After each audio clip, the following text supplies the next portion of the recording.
जी दोस्तों, जो कल खेसारी लाल यादव का जो सॉन्ग का पोस्टर आया था कमर डैमेज, उस सॉन्ग का आज टीजर आया है। सॉन्ग खेसारी लाल यादव जी गाए हैं और लिखे हैं कुंदन प्रीत, और इफेक्ट का रोल किया है नीलम गिरी। जो कि सॉन्ग टीजर आज आया है सुबह 7 घंटा हो चुका है टीजर आया हुआ। टीजर 7 घंटा में 1,70,000 व्यू गया है।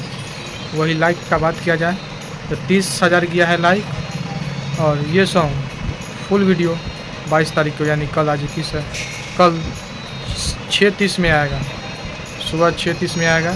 जो कि सॉन्ग का नाम है कमर डैमेज।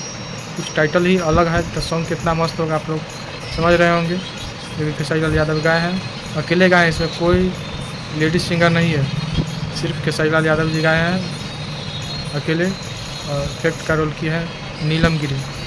कमर डैमेज। और ये जो है सॉन्ग आराध्या फिल्म के चैनल पर आएगा, जो कि चैनल नया है, सिर्फ 1.5 लाख उस पर सब्सक्राइबर है, उस पर आएगा ये वीडियो कॉल। तो भूलिएगा नहीं, ज़रूर देखिएगा।